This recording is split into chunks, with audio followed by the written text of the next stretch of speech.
back with another little review of the 2025 Moto Razr Ultra. This is in pink cabaret, like I call it millennial pink, but I know it's probably not really that. It's just hot pink, and I think it's fun because I had like the OG hot pink razor, so to me it's fun. Okay, so last video I talked a little bit about the camera specs. I didn't think that that was a big deal, but some people may have a real problem with the fact that the camera is not, woo, crazy, whatever. That's a matter of perspective. And something else I do notice, oh, this is so cute. This little like animation thing on the front screen. This is so cute. I'm not sure if it's going to do it or not. Earlier it was like blowing me kisses. It was so cute. Anywho, I think this is really cool that like you can open the screen, like just the front screen. Say like I was out driving today and I was trying to change my song on Spotify. That was super easy, so I thought that was a cool feature.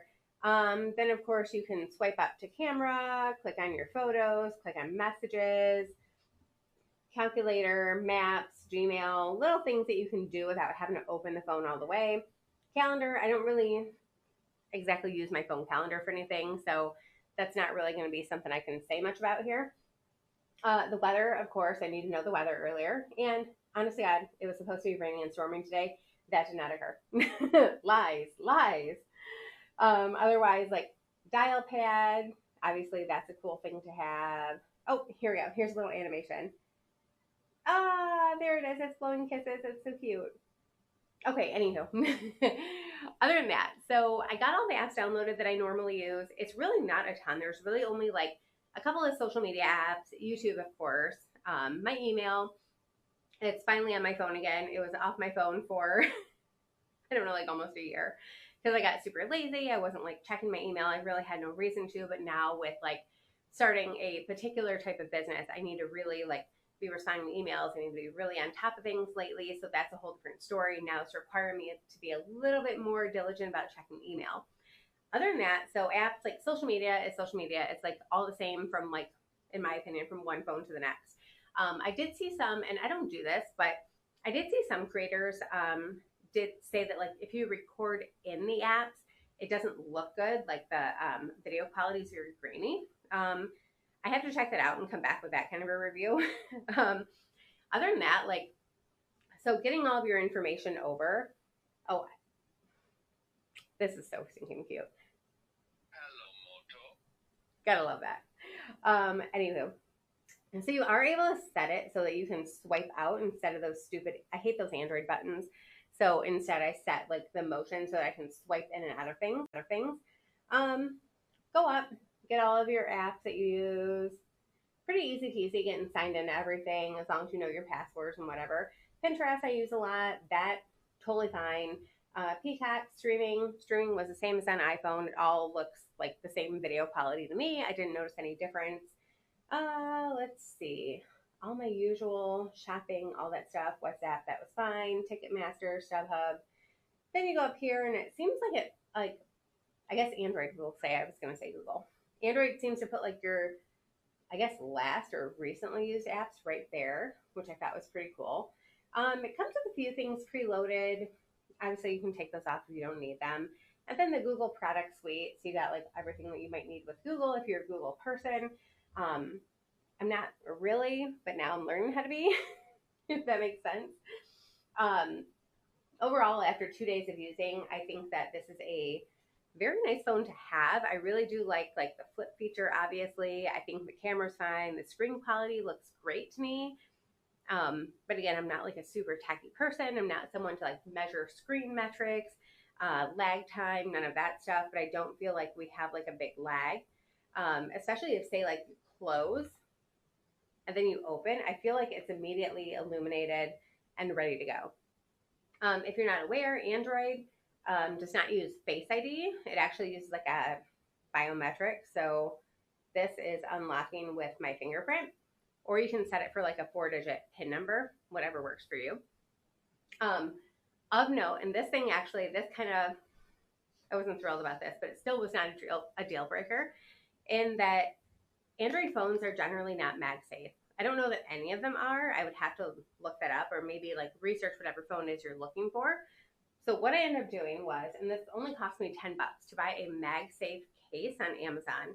And So this was separate. I got this at Target. It was super cute. I love cherries.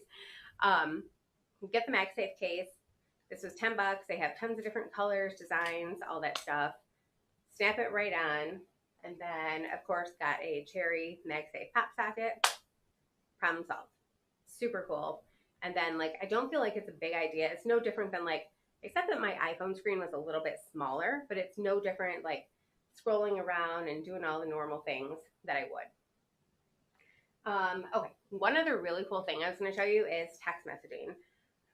So texting and like putting things in a Google search. So here, we'll go in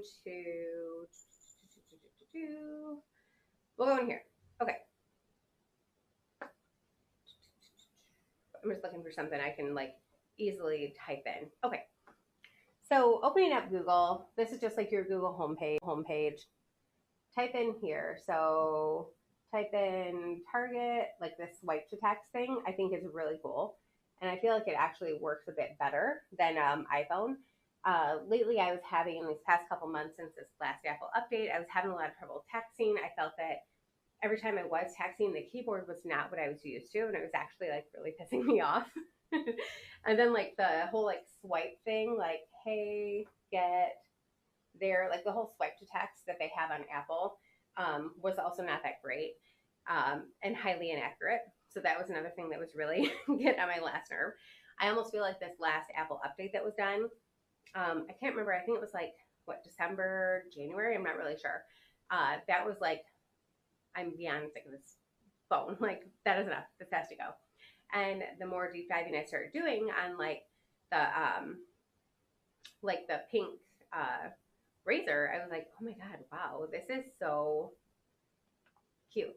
Like, I think I'll get this.